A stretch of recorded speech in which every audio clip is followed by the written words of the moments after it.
Hey guys, it's Anne. Welcome back to my channel and welcome to my February setup and my bullet channel. I'm really excited about this theme. It's so cheesy, but I love it.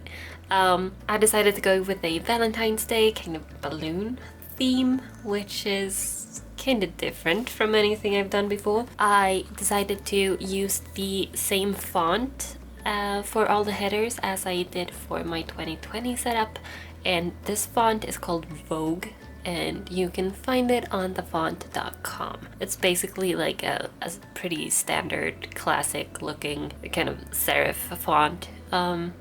Anyways, I'm really excited with how this turned out, and I went forth and back a little bit about this design because this paper, as I mentioned in my previous 2020 setup, the paper in this journal is so thin and I didn't want stuff to bleed through. I didn't want all the buckling and stuff. So what I decided to do was to stay away from markers and watercolors, and I decided to just go with colored pencil. And you can see this first page is a little bit of a mess.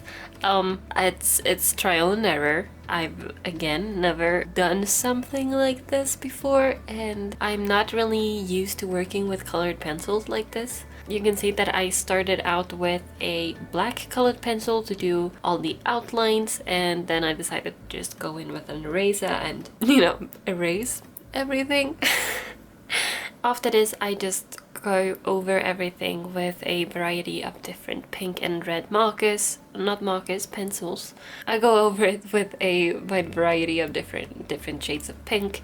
At this point, you can see that I decided that, you know what, I don't like the black pencil outline, so I decided to take my gel pen from Simply Gilded. A lot of you guys have been asking where this pen is from, and it's from Simply Gilded. I'm pretty sure that this design in particular is from their 12 Days of Love advent calendar thing.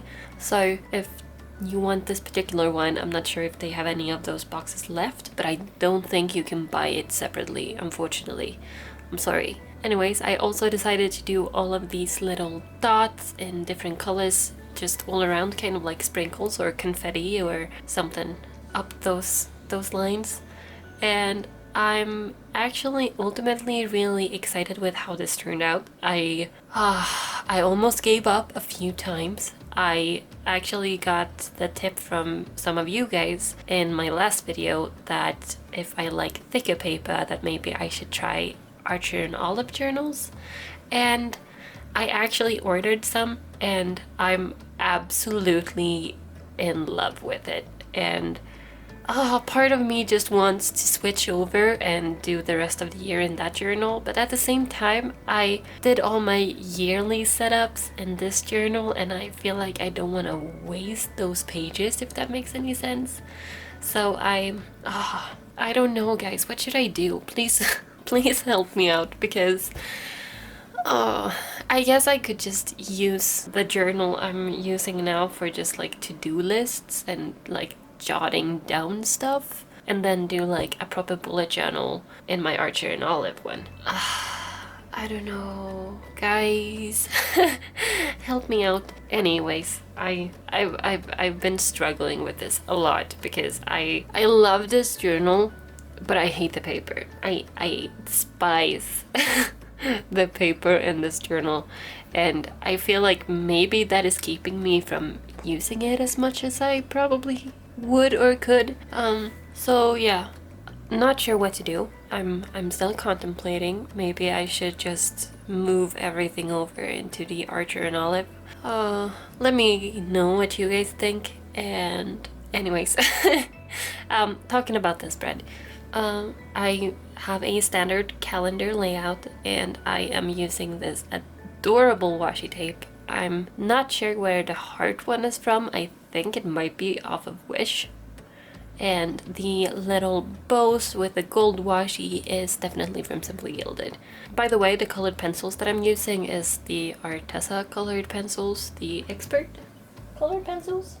Yeah, that's what they're called. I have the 48 set, and I'm actually enjoying them a lot. I think that they are a great starter set. I'm not sure of the light fastness ratings of these pencils. I know that some people have gotten them emailed or something like that, but they don't have it like publicly out there, so I'm not sure if they're considered to be artist quality or not. But whatever the case, like using it in my bullet journal and stuff like this, I feel like they are a great thing to start off with.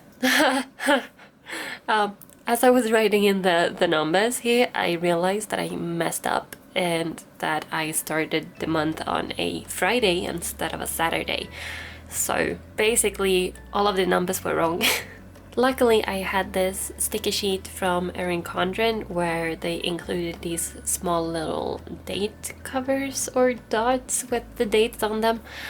So I decided to use those to just cover every number up. And I also just whited out that first Friday little square that I had extra.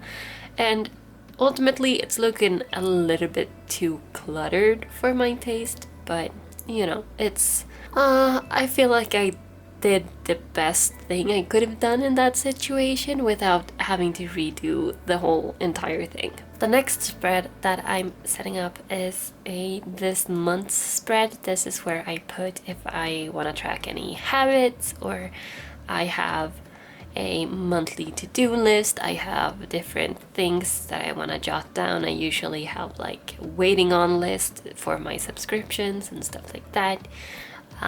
Basically a brain dump for everything you want it to be for this month. And on the right hand page, I'm doing my hours worked page. This is probably something that I don't really need to do because we have an app for work that kind of like tracks your hours for you, but there's been some back and forth about that, so I feel like I'd rather just keep an eye on things myself, just making sure that everything is fair and square, you know.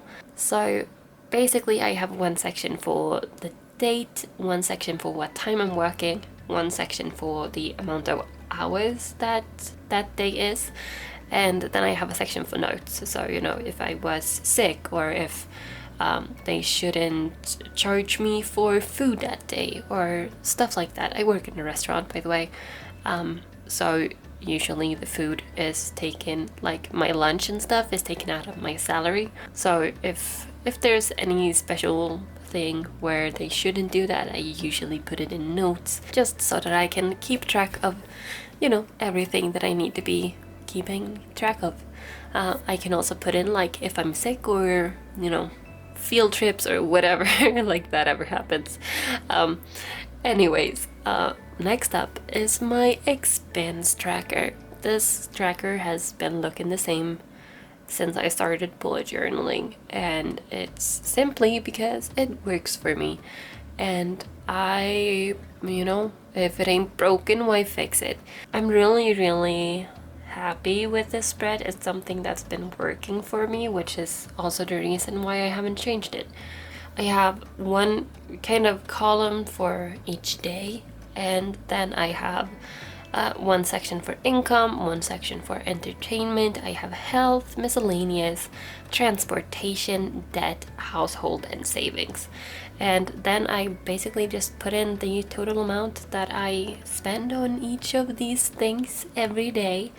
And then at the very bottom, I can put in my you know, total for the month. And it's been working out really great. I feel like this helps me keep on track and just kind of, you know, you see where your money is going. And I think that that is something that's important for everyone to know, really. On the right hand page, I have my budget envelope system, and this is like a, you know, obviously it's an analog version, but it's not actually like cash envelopes that you can do, but it's a way for me to kind of keep track of my digital envelopes, if that makes any sense. So I have one envelope for each category, and then I divide these envelopes into little squares, and each square is worth a certain amount depending on what budget I have that month. And as I spend money, I just color in the squares that's, the same amount that I've been spending. This way I can kind of see how much I have left of my budget and if I'm kind of keeping on track and stuff like that. And it's super duper helpful. And if you want me to get into some deeper information about this, I actually have a video that is specifically for economy and finance spreads in your bullet journal, where I walk you through my monthly setups just like this, and also like a bunch of different yearly ones. So if that's something you're interested in, I will have that linked up in the corner and also in the description box down below. The last spread that I'm setting up is my first weekly spread of the month, and I decided to do a mini calendar in the top so I don't have to write out the dates for each day. This way I can just kind of highlight the week that we're on and I can figure out the rest from there, hopefully. After that, I have one box for each day and one box for tasks. That's how complicated this is. I'm also keeping with the balloon theme and the confetti, and I think that this theme is so cute. It's absolutely adorable and I adore it. For next month, I have no idea what theme I'm gonna do, so if you have any suggestions, please leave them in the comments down below and maybe I'll end up doing your suggestion. That would be awesome. So yeah, basically, help me out here, guys. So yeah, that is actually everything that I have for you guys today. If you enjoyed this video, please give it a like. If you want more content like this, please consider subscribing, and don't forget to click that notification bell as well. That really helps me out a lot. Anyways, guys, that's all I got for you guys today. Thank you so much for watching. I hope you're having a great day or night or evening or whatever it is as you're watching this, and I will see you guys next week. Thank you so much for watching and happy planning. Bye!